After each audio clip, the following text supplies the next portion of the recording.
What's good, y'all, and welcome back to Snow Blunt Talk. My name is Kyle.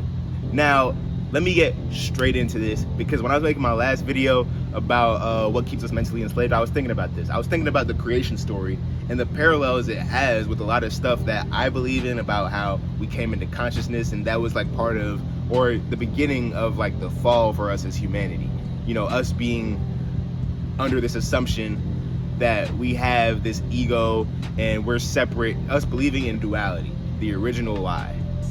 And because I thought of it like that, I began to think about the whole Adam and Eve story, right? And I wanted to look into it and get the proper, sort of chronology of what happened, because I wanted to draw specific parallels for this specific video. So this is my interpretation of the creation story, right? We came into consciousness, and all around us were trees that were pleasing to the eye and good for food. Basically, how I interpret this is, we came into this life as a manifestation of a current that's all around us. We came into this life to have a unique experience and just, eat the food, have these experiences, and see what's pleasing to the eye, see all these beautiful things. We came into this life just to experience things and learn things and experience people and just do all that stuff. That's the meaning of life to me, just to experience it and then go. Just to be and enjoy all that comes with being, and then pass on. Come from dust, and to dust you'll return. So out of this, we have Adam. Now, in my interpretation, Adam is a subconscious mind. And if you've ever read Feeling is a Secret by Neville Goddard, you might remember a passage where he interprets like the man being the conscious mind and the woman being the faithful servant, meaning whatever you impress your conscious mind with, your subconscious mind will willingly and dutifully follow. And I know my interpretation flips that on its head, but bear with me. I say the subconscious mind came first because when you were a baby, right, you just came into existence. You didn't know what was going on. You didn't know what a life was or that what you were living. You just existed as a manifestation of life. And then, because of what was impressed in your subconscious and what was told to you, you began to develop this idea, this ego, this idea that, oh, I'm a person that's separate from these other people, and I'm, doing separate things. It's me, then other people. We're all separate. Then this world, we're all a separate entities, just experience each other subjectively, which partially is true, but partially is not. Like, I feel like personally, we all connected, we all one. You are me, I'm you, I'm this, I'm that. I feel like we all connected to everything. But the original lie was that we are separate from everything else, and that gave us our ego. More on that later. So we came into existence, and then the one tree we weren't allowed to eat from was the tree of knowledge of good and evil.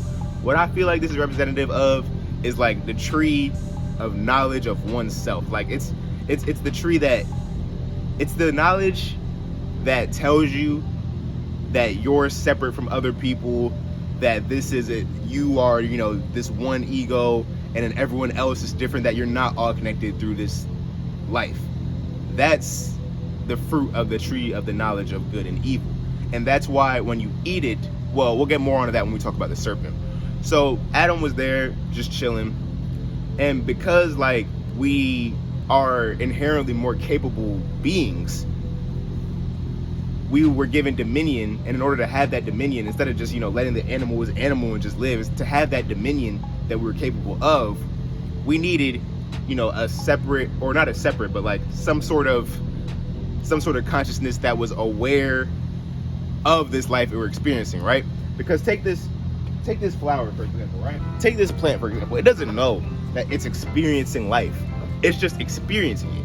Ideally, we'd be the same way, but because as human beings we're so capable, God made this separate entity, Eve, in order to give us that consciousness, and that would give us our dominion that we were capable of. So originally, the conscious mind wasn't an inherently bad thing. It was just like something to wake us up to, oh, we kind of gotta keep this other shit in order because we can. So Eve is our companion in our mind, and it was supposed to be a good thing. It was Adam and Eve together. Now, here comes the serpent, right? I feel like the serpent is those negative thoughts those very egoistic thoughts based in fear, based in lack. That's the serpent. I feel like it's kind of like a knowingly malicious force, because if you don't know any better, these thoughts can manipulate you and change the way you think. And they do. For people are unknowingly manipulated by their own thoughts every single day. And that, I feel like behind that is like the spirit of the serpent, kind of like being a trickster. Like, yeah, go ahead, believe that, you live in a life away from everyone else. Go ahead, believe that you can't have anything you want in this life. Go ahead, believe that everything is in lack. And now, as we all know, the serpent spoke to Eve first, because these negative undercurrents of thoughts speak to our conscious mind first. We choose to believe them through our conscious mind, and then from that fruit of the thought, right, the conscious mind eats it and then feeds it to the subconscious mind. Basically, every negative thought you had that affects your reality, you first considered it in your conscious mind, just not knowing any better. And then because you thought of it so much, it registered, it went into your subconscious mind, and then it affected your whole reality. So now, let's get into the original lie. I feel like the original lie is the belief, I think I said this earlier in the video, it's the belief in duality. It's the belief that you're experiencing things separate from everybody else. You know what I'm saying? It's the belief that we're not all connected, that, there's this idea, it's the belief in this little person in your head, this person that we all invented, this ego, that, oh, I'm this person. I identify as this person that I came up with in my head, not knowing that the self is not its own entity. It's something that we made up in order to try and cope with the fact that we have our own bodies separate from other people's bodies, when really we're all connected through life force, through life energy. But then we decided to believe in the original lie, and that's why we think that we're experiencing life separately from everything else. That's why all these problems come from, because we think, oh, why is it so unfair? Why is it happening to me? We think we have no control over this reality. We think all these forces outside of ourselves are controlling us, when that's not true. So that's what I believe the original lie is. And then it's portrayed in the Bible as something that's also rings very true to my interpretation. That, God, he doesn't, because that's the thing. God only had like the best intentions out for Adam and Eve, just to eat food in the Garden of Eden and just chill. Then it's just like, oh, God didn't, he doesn't have all the best intentions for you. He doesn't want the best for you. Basically, we convinced ourselves that we can't have anything we want in this life, that we're not always, naturally working toward our best favor, towards our highest path in life. Because left to your own subconscious mind, you would be working, or if your subconscious mind was clear of all those negative thoughts, was clear of all this outside influence, and you discerned it, you would know that just experiencing life and just being and just letting go, you would be on your highest path by just, following your heart and following your intuition. You'd be following your highest path. But we let our conscious mind detract us from that. So that's why the original lie was so insidious, because it basically told us, no, you don't have your own intentions at best at heart. Basically, let your mind and all the random thoughts that pass through it day to day control whatever you decide to do and affect your life. And that's what makes everyone so dissatisfied. And I don't want to have to repeat it, but the mind is a terrible master. All these damn thoughts, that's the original lie. The idea that from all these thoughts, you're going to deduce some sort of purpose for your life, that the answer to life is within all these, barrels and barrels of thoughts, when the answer to life is just letting go of those thoughts and just being. So then they went Eve first, because remember, in this interpretation, she's the conscious mind. Imagine this thought, right? This thought of the ego, this belief in the ego, is the apple. Eve took it first, because the conscious mind is the first to consider any sort of thought that passes through you. So Eve was the first one to have that thought radiating around her shit. And then, being the conscious mind, she impressed the apple upon Adam, the subconscious. And now, we know when they both ate it and became like God, which I think means they became conscious of creation, more so than they already were. They became conscious of, oh, I'm a thing, like I'm a person experiencing a life. Instead of being like the flower and just experiencing life, we know that we're experiencing life. And because we didn't practice proper discernment, and because of reasons I'm gonna get into in this video, that's mostly a bad thing if you don't know what you're doing with that knowledge. So then Adam and Eve both ate the fruit, and then they realized that they were naked.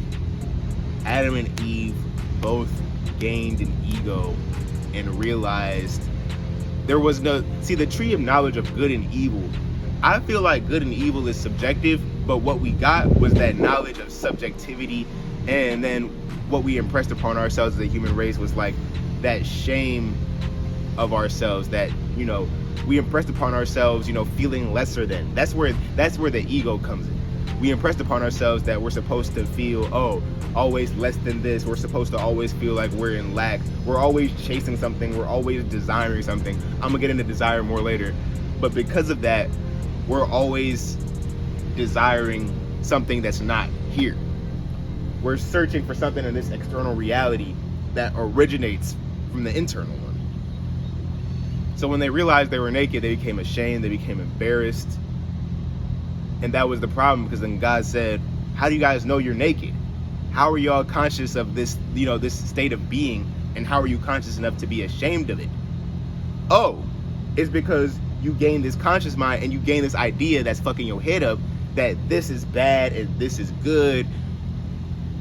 You began to start and try and make deductions for yourself based on these malevolent forces, the serpent getting into your head and then convincing you that your natural state of being is bad. And so as a result, this happened. When the serpent is portrayed to be cursed to crawl on dust and all that, I feel like that's indicative of like how as humans we're always inclined to think the worst, you know what I'm saying? We're always inclined to think in self-deprecating ways. I tweeted out a couple days ago, why is it so much easier to hate ourselves than it is to love ourselves? That's part of the spirit of the serpent. It's always crawling on the ground. It's always assuming the worst. And that's why it's so easy to hate ourselves, because our default state is negativity. And then Eve was cursed with desire. So now our minds are always desiring something, and that's where all this suffering comes from. Our attachment to the external reality, this idea that will be resolved by seeking something in this external reality that we created. Because anyone that's ever chased money or sex or anything like that, you realize whatever you're seeking in those external things, you never get it, because that emotion, that want for it, comes from a lack within yourself. And then when you get whatever you were seeking out of that lack, all you're gonna find is more lack within yourself. You're never gonna become whole from finding things in your external reality. And that's the truth. And now Adam was cursed with having land that was hard to cultivate. So now the biggest curse from having this ego, this idea, all this fear in our minds, is that it's harder for us to create the lives that we want. You sitting here might want a mansion or whatever you want, right? You want a mansion, you want a castle, you want a bad bitch to suck your dick every Tuesday. You think you have to work extra hard for these things. You think that these things you have to, you believe that you have to go through painstaking labor to achieve what you want. When that's not true, and even the idea of viewing this labor as painstaking is indicative of how toxic this mind state is. Not only do we have to do hard work, we're cursed with believing that this work is hard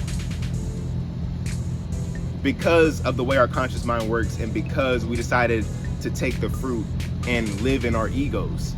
That's how I interpret the story of creation. And then Adam and Eve fell from the Garden of Eden. Basically, as mankind, we fell from the sublimity of just living in love in our subconscious and living in peace. By having egos, now we have, all this hatred, all this war, all this dissatisfaction, this desire. Basically, we gave ourselves suffering in life. We made existence suffering by eating that fruit and believing that we're an ego experiencing life separately from other egos and other things, when at a very just right below the surface level, we're pretty much all connected. And that's the way I view the story of creation. I view it as a lesson in how as soon as we're born, the world around us tells us to believe in this ego, and then we create a land that's hard to cultivate. We create a life where we think that we have to struggle to get what we want. We think everything's a struggle, and we make everything harder for ourselves because we decided to believe that we're experiencing things outside of ourselves. If it makes sense, it makes sense. If it doesn't, it doesn't. Y'all who are like, used to, the pantheist view of things, or like the connectedness view of things, y'all understand what I'm getting at. The fact that we believe in this self and this person that we made up in our heads is causing us a lot of our suffering.